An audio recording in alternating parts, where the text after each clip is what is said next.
વિશ્વ સિંહ દિવસ નિમિત્તે શ્રી ઠળિયા કેન્દ્રવર્તી શાળામાં યોજાયો ભવ્ય કાર્યક્રમ।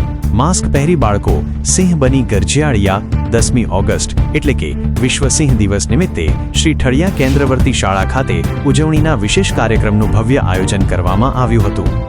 વનરાજ સિંહના જતન અને સંવર્ધન અંગે જાગૃતિ ફેલાવવાના ઉદ્દેશ્યથી યોજાયેલા આ કાર્યક્રમમાં શાળાના બાળકો સહિત સમગ્ર સ્ટાફ અને ગ્રામજનો ઉત્સાહભેર જોડાયા હતા। આ શુભ પ્રસંગે ઠળિયા સીટના તાલુકા સદસ્ય શ્રી ઓઘડભાઈ કોરડિયા, ગ્રામ પંચાયતના સરપંચ શ્રી વનરાજભાઈ મોબ, એસએમસી અધ્યક્ષ શ્રી રામભાઈ બાબરિયા, શ્રી અરવિંદભાઈ પાટડિયા, માજી ઉપસરપંચ શ્રી શિવરાજભાઈ મોબ તેમજ શાળાના આચાર્ય શ્રી ચંદુભાઈ પંડ્યા ખાસ ઉપસ્થિત રહ્યા હતા અને બાળકોનો ઉત્સાહ વધાર્યો હતો।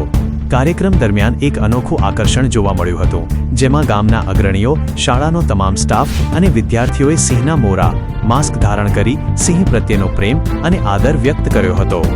સમગ્ર શાળા પરિસરમાં સિંહ પ્રત્યેની જાગૃતિનો માહોલ સર્જાયો હતો।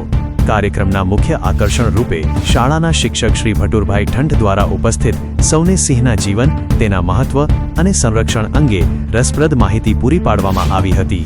આ સાથે જ તેમણે રાષ્ટ્રીય શાયર શ્રી ઝવેરચંદ મેઘાણી રચિત અમર ગીત ચારણ કન્યા યોગ્ય હાવભાવ અને સંગીતના તાલ સાથે પ્રસ્તુત કરીને સમગ્ર વાતાવરણને મંત્રમુગ્ધ કરી દીધું હતું। આ સમગ્ર આયોજનને સફળ બનાવવામાં શ્રી ઠળિયા કેન્દ્રવર્તી શાળાના મહામંત્રી શ્રી વિકાસ અશોકભાઈ ચુડાસમા તથા તેમની યુવા ટીમે ભારે જહેમત ઉઠાવીને ઉત્કૃષ્ટ કામગીરી કરી હતી। ઉપસ્થિત તમામ મહાનુભાવોએ શાળા પરિવારની આ સુંદર પહેલને બિરદાવી હતી। ગુજરાતમાં ગીરના જંગલોમાં સિંહનો વસવાટ છે, એટલે એશિયા ખંડમાં આપણે માત્ર સિંહની વસ્તી ધરાવીએ છીએ, એટલે આપણા સિંહો છે એ એશિયાટિક સિંહો કહેવાય। કેવા?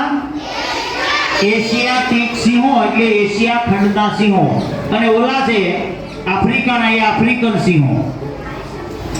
પણ આપણી અને એ સિંહની સરખામણી બેક અલગ પડે, એ કદમાં લાંબા હોય છે, ત્યાં ઘાસના સપાટ મેદાનો છે, ઝાડ ભાગ્યે જ હોય,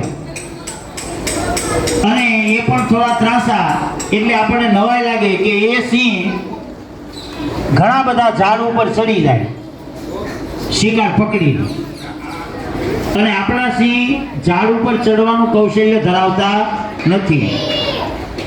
અને આમ જોઈએ તો સિંહ ને જંગલનો રાજા કહ્યો છે, પણ એક રાજાના હોય એવા ગુણ, એવા લક્ષણો એ સિંહમાં છે।